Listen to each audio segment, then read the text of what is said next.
If this is your first time joining the journey to uncover the lost mysteries of ancient days, take a moment to subscribe and share this story with those who still hunger for the roots of humanity, because you are about to hear one of the most unsettling beginnings ever recorded, a moment when the world was preparing to welcome beings that did not belong to mankind. In those days, the sky still hung open like an unlocked door, and people lived peacefully in green valleys, where each afternoon slipped into a soft, golden dusk. They were gentle, hard-working, convinced that the universe moved in the steady rhythms handed down by their ancestors. But one night, the earth began to tremble in long, heavy pulses, as if a colossal heart was beating beneath their feet. The wind twisted, the forest leaned, as though pushed by an invisible presence. Mothers clutched their children, feeling fear tighten each breath. Fathers stood before their huts, staring at the horizon, where a strip of cloud tore open, as though something enormous was stepping down from another realm. They had no words for what they saw. For how could a people who did not yet know writing name a presence that would later be spoken of only in whispers? A pillar of light descended, not fire, not the sun, and certainly not the angels of the stories they heard as children. It was cold, silent, and heavy with a warning.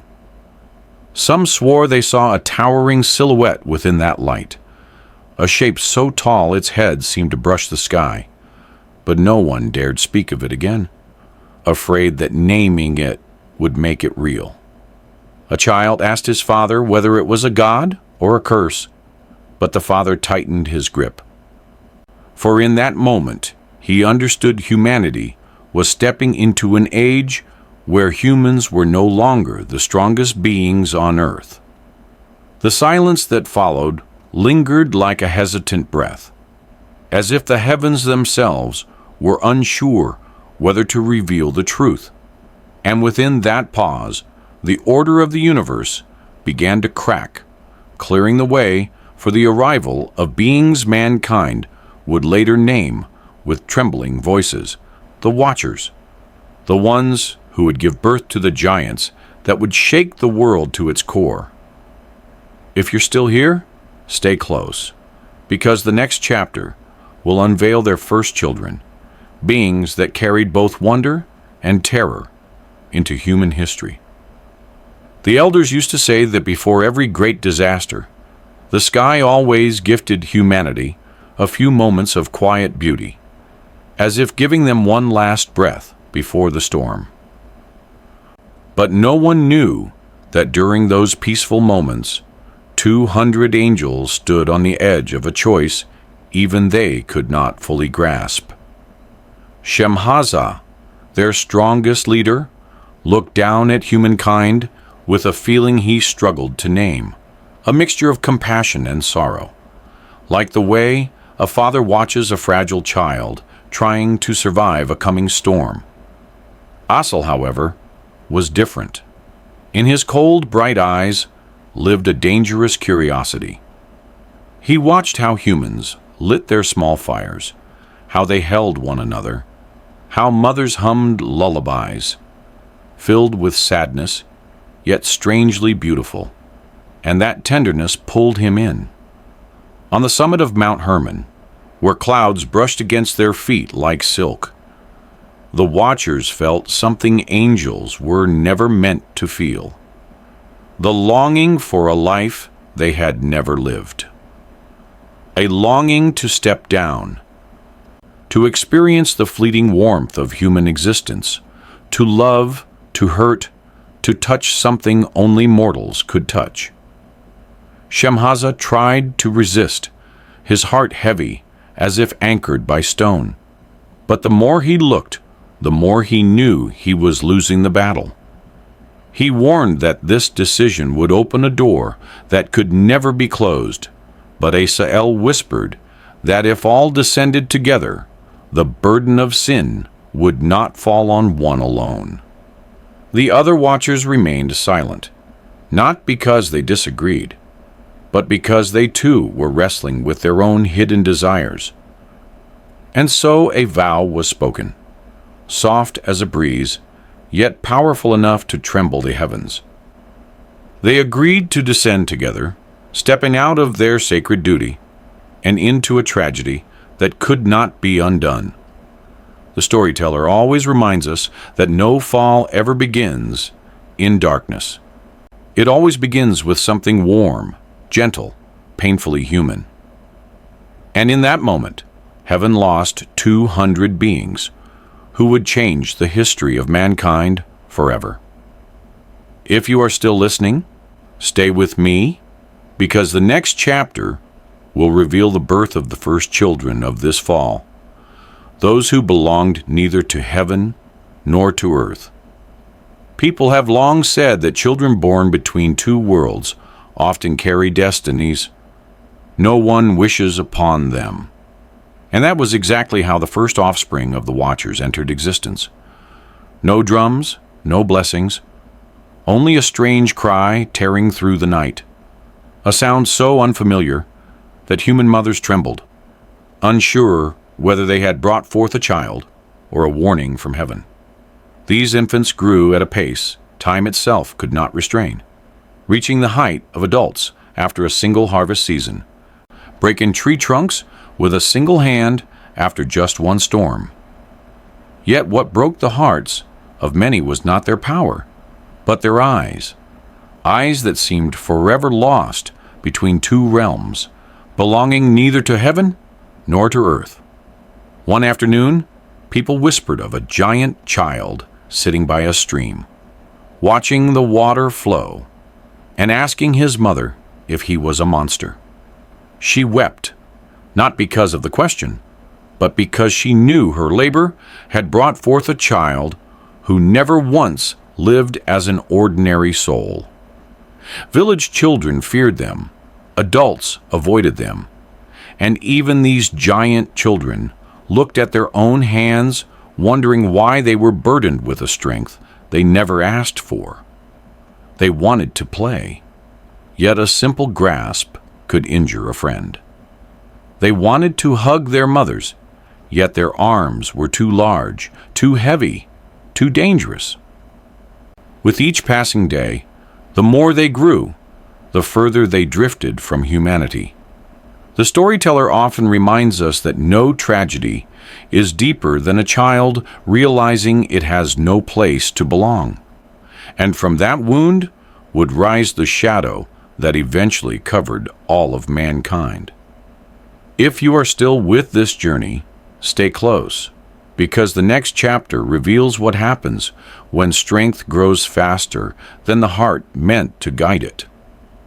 If you're still walking with this story, take a moment to subscribe and share it, because what you're about to hear will show you that strength is not always a gift. Sometimes it is a burden, tightening slowly around the one who holds it. As the giant children stepped into adulthood, the world began to feel their presence in ways no one could ignore. Every footstep left deep marks in the earth like the imprint of a new age, and boulders that took 4 men to lift felt to them no heavier than a piece of dry wood. Yet that strength brought them no joy. It swallowed them from the inside out. They could not control their anger, and a single frustrated breath was enough to tear the roof off a family's home. Fields that villagers had tended for months were ruined in one night, simply because a giant wandered across them without noticing. People feared them, but the saddest part was that the giants had begun to fear themselves. At night, villagers often saw one of them sitting alone on a cliff, staring at their enormous hands as if wondering why they were born with a power their hearts were too fragile to carry. They wanted to help, but the harder they tried, the more destruction they caused. They wanted to protect, but everything they touched broke. Some human mothers looked at the children they raised with both love and sorrow, knowing that the stronger they grew, the further they drifted from human embrace. The storyteller reminds us that some pains are invisible, hidden in the silence of beings no one dares approach. And in that silence, a new darkness began to rise, steady and quiet, signaling a time when their strength would no longer stop at shaking the earth, but would reach into places humanity never imagined. If you're still listening, stay close, because the next chapter reveals what happens when loneliness turns into rage, and rage erupts into violence no one can stand against. The old storytellers often said that there is no pain greater than watching a family tear itself apart. And that was exactly the tragedy that unfolded when the giants began turning their weapons against their own kind. It did not begin with a battle, but with a small crack in the heart. In a moment of blind fury, Hobabesh stole the wife of another giant, and that single act was like the first spark falling onto a forest of dry leaves. Anger spread faster than any storm, and within days, those who had once grown up together, once protected each other, now stood on opposite sides of a battlefield. The entire valley shook as their heavy footsteps thundered across the mountains. Each punch sounded like a clap of heaven's thunder. Each fall sent rocks flying as if a whole hill had been thrown into the river. But the most frightening thing was not the force they used to destroy one another. It was the silence between the blows. When a giant looked at his blood-stained hands and wondered why he had become something he never wished to be.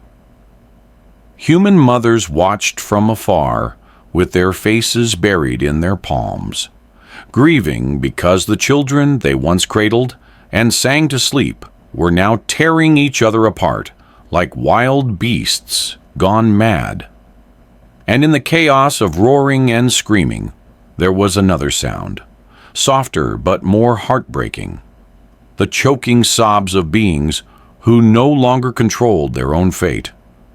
Forests fell, valleys split, rivers changed course, but nothing cut deeper than the realization that their enemy was not the one standing before them, but the darkness growing quietly inside their own hearts. The storyteller reminds us that when even the strongest begin to tremble, death is already standing behind them. And in this civil war, that trembling had begun to seep into every step they took. If you are still here, stay close, because the next chapter reveals the first dreams that foretold the extinction of their entire race, dreams so terrifying that even giants trembled in fear.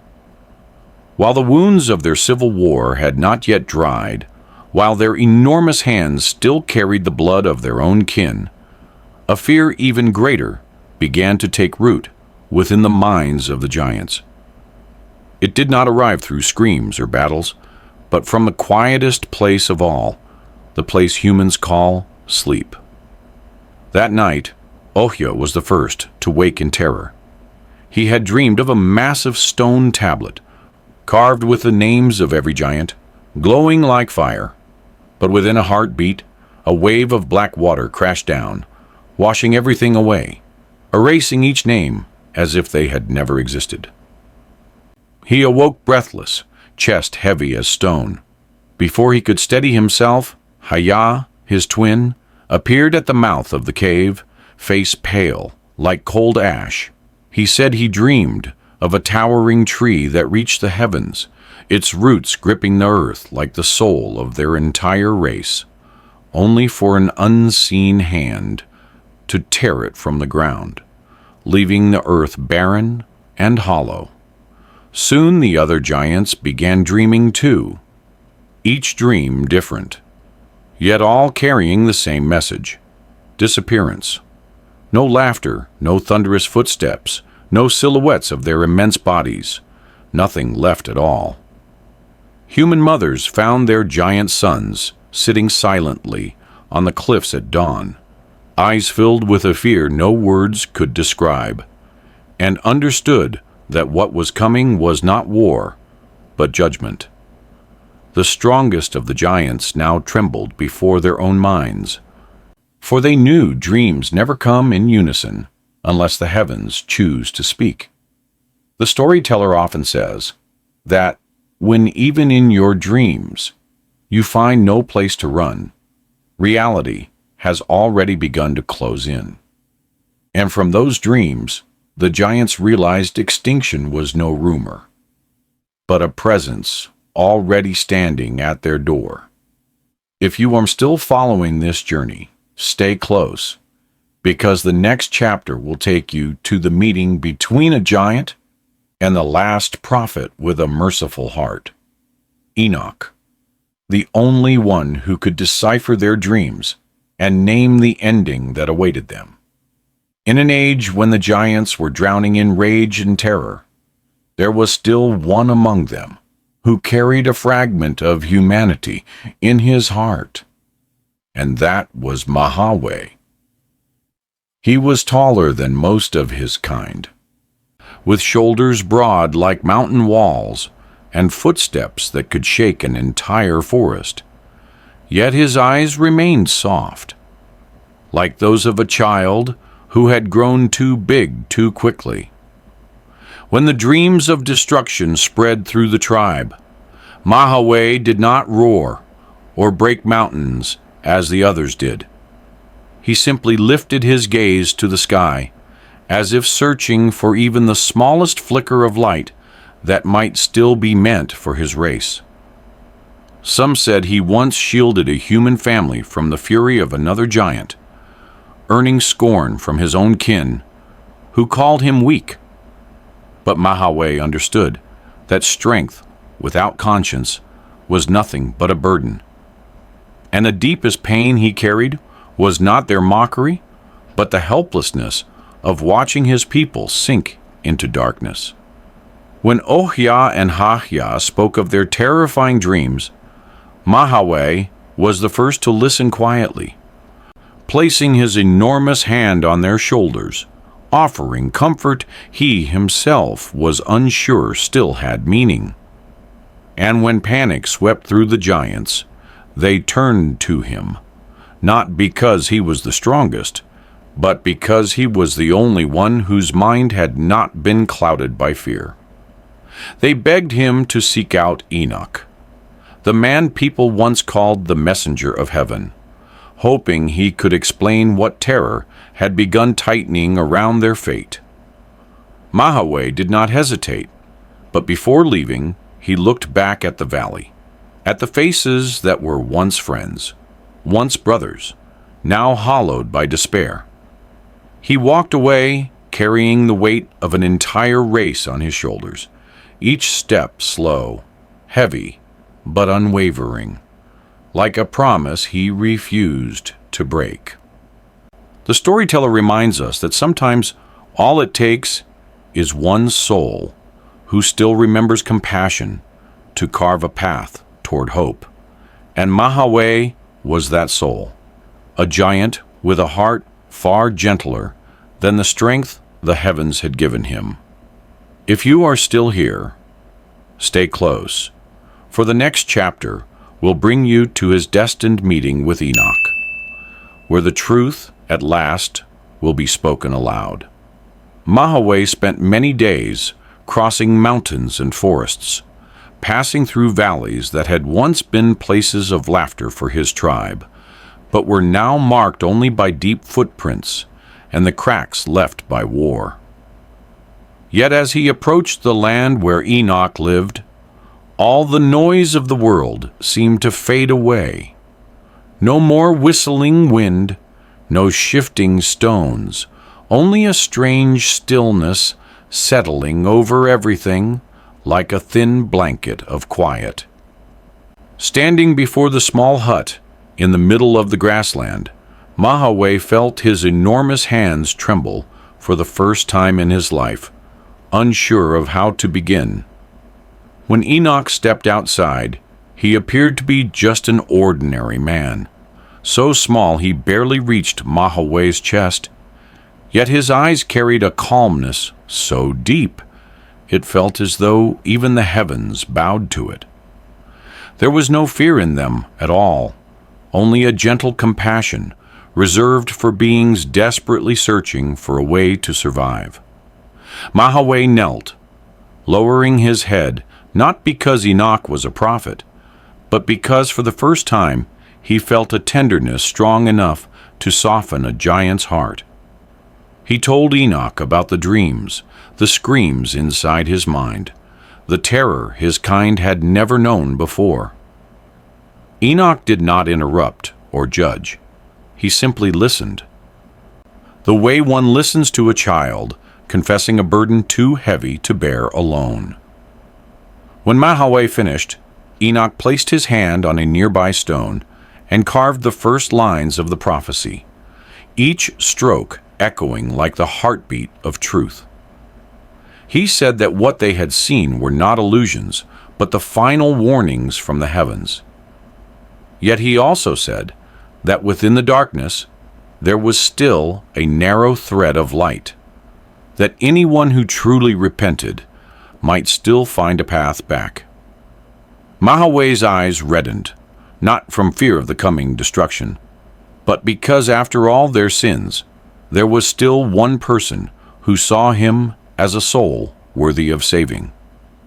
The storyteller often says that some encounters do not change the world in an instant, but they change a single heart, and that heart eventually changes destiny. And when Mahaway rose, carrying the prophecies carved into stone, he knew his return was not just a journey back to his tribe, but the moment every giant would be forced to face a truth they could no longer escape. Stay with this story, for the next chapter will reveal the instant those tablets are read aloud, and how their entire world shifts in a single breath. After the prophetic tablets were read aloud, the tribe of giants fell into a silence so heavy, even the wind seemed afraid to pass through it. Some struck their heads against stone in denial. Others roared in defiance at the heavens. Yet there were those who quietly turned away to hide the single tear they had never shed in their lives. And in that chaotic stillness, a late awakening began to flicker. A few giants, long accustomed to violence and boundless strength, found themselves staring at their own hands, wondering how much ruin had started from these very fingers. They remembered human children running in fear at the sight of them, the fields crushed beneath their steps, the tiny pleas for mercy they had once ignored. One giant sat down like a scolded child, mumbling that if only he had understood sooner, if only he had not let his strength pull him so far from his own heart. But late is still late, even when their hearts finally trembled at things they once believed meant nothing. The storyteller reminds us that some awakenings come only when salvation is already too distant. And that was the greatest sorrow of the giants, realizing they were learning how to be human at the exact moment heaven had already closed its final door. If you are still here, stay close, because the next chapter will show how judgment draws nearer with each passing breath and how little time they have left. When the final prophecy was spoken, the sky seemed to collapse layer by layer, not with thunder or lightning, but with a heaviness that made even the breath of the giants tremble. They looked up and saw the heavens turning into a dull shade of iron, the very color ancient people believed marked a judgment that could never be undone. The angels who had once been their fathers now stood apart, their eyes no longer angry, but filled with sorrow, as if they too understood that what was coming was the price for mistakes no one could rewrite. A cold wind swept through the valley, carrying dust and falling leaves, like an invisible hand carving the final countdown across the sky. Even the strongest giants bowed their heads when Enoch said that heaven had sealed its decree, that each of them had only 500 years left to live, and that this number was not meant to offer hope, but to remind them that time itself had become their enemy. One giant choked as he asked if there was any way to change this fate, but Enoch only shook his head, his eyes quiet like a stream at dusk. He said the judgment was not because heaven wished to punish them, but because their loss of control had become too great for the earth to endure. The storyteller reminds us that sometimes judgment does not arrive with shouting, but in the deep silence when everyone finally understands the truth. And in that moment, the giants knew there was no place left to run, for judgment had reached the end of their path. If you are still here, prepare yourself, because the next chapter will take you to the moment when heaven and earth open to settle the final debt with this doomed race. On the day the heavens delivered their judgment, the air grew so heavy that even breathing felt like a burden on the chest. Dark clouds gathered thick as stone, sinking so low it seemed one could raise a hand and touch them. People later said that before the great flood began, the whole world fell silent enough for one to hear the beating of their own heart. Then a cracking sound rose from the horizon, followed by a streak of lightning tearing the sky open, as if someone had unlocked the final door. Water fell from the clouds, not in drops, but in great sheets, as though the sea itself had been overturned onto the earth. The giants roared, clinging desperately to the tallest cliffs, but the water climbed faster than even their immense strength. Some tried to lift human families onto higher ground, yet in the raging torrents, all they managed to hold was the crushing weight of helplessness. Every howl was swallowed by the roar of the floodwaters. Every outstretched hand vanished in a blink. Forests flattened, mountains were carved apart, and the colossal bodies that once made the earth tremble were tossed and spun like leaves in a storm. The storyteller reminds us that the greatest pain was not the sight of annihilation, but the moment they looked into one another's eyes and knew everything happening was the harvest of what they themselves had sown. When the water finally covered the last mountaintop, only a vast silence remained, spreading over the world like a white shroud, erasing every footprint of a race that once believed strength would bring them closer to heaven. And within that silence, a new chapter for humankind began. As the waters slowly receded and the world stepped into its final silence, people believed the story of the giants had ended. But in truth, it began at that very moment. Their bodies remained beneath the murky floods, yet their souls found no place willing to accept them. Heaven would not receive them, for they did not belong to the heavens, and the earth would not hold them, for they had burdened it with too much sorrow. And so they wandered through an invisible realm, with no home, no familiar voice calling them back, carrying only a hunger that gnawed endlessly and a thirst no water could soothe. Some people said that on late moonlit nights they heard long, trembling sighs coming from the edge of the forest, like the breath of a being remembering something warm it could never touch again. These souls did not wish to harm anyone, but their loneliness was so immense that they clung to any little warmth still lingering in the world.